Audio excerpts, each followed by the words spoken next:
Welcome to the DoubleACS Daily News. Mayor Paul Heroux is working with the school department to install a new gunshot detection system in all of the city's schools. We spoke with him to find out more. The school department and the city are partnering to install a new system that would be a gunshot detection system within all of the 9 schools in the city. And the reason we want to do this is because school shootings are now more common than school fires. In fact, a student hasn't died from a fire in a school since the 1950s. However, as everybody knows, students are dying on a regular basis from school shootings throughout the country. Because of that reason, this is a very high priority to both the fire chief, the police chief, me, the school superintendent. It's a priority to all of us. And we want to make this happen as soon as possible.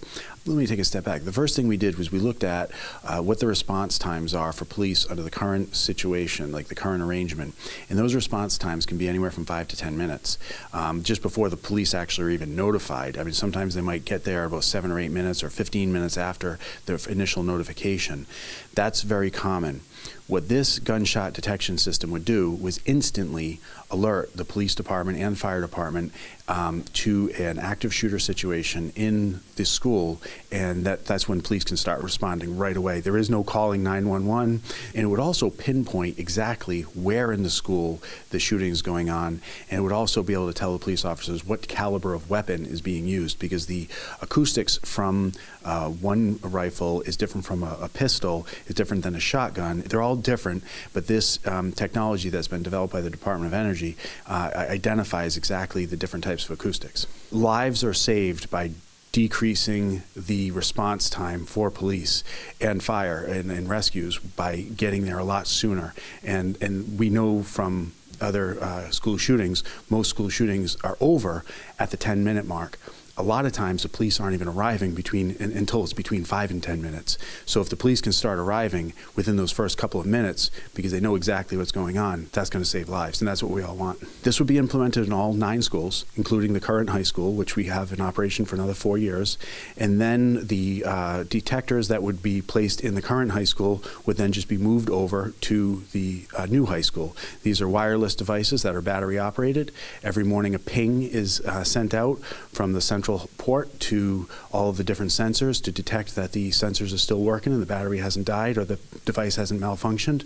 We don't want to leave any gaps in the security right now, and that's why we would put it in the current school, the current high school, as well as move those sensors over when the new high school opens up. I am going to be meeting with the City Council at a point in the very near future to give them a presentation that I basically observed up in New Hampshire when I went to New Hampshire to watch one of these schools that are implementing this, watch the system actually be tested and watch the kinks be worked out in this particular school department. And I took some video of that, and I want to show that to the school committee and the City Council, so that way they know exactly what this technology would look like. We are looking at different grants that are available. That's what some other schools that have already put this technology in their schools. The vendor for this has already indicated that they're going to help us with the grant process. That's part of it. We also could bond for some of it, which means take out a little bit of a loan to pay for some of this, and we could also use reserve money that we have left over from excess revenues. So we have an obligation to keep students safe, and this is a very low probability event. It is very low probability, but the consequences could not be more severe. That's all for today's update. You can watch all of our content by visiting our website, DoubleACS.com, by downloading the DoubleACS mobile app for iOS and Android devices, or if you have a Roku, you can search for the DoubleACS Roku channel. For DoubleACS News, I'm Austin Ricketts.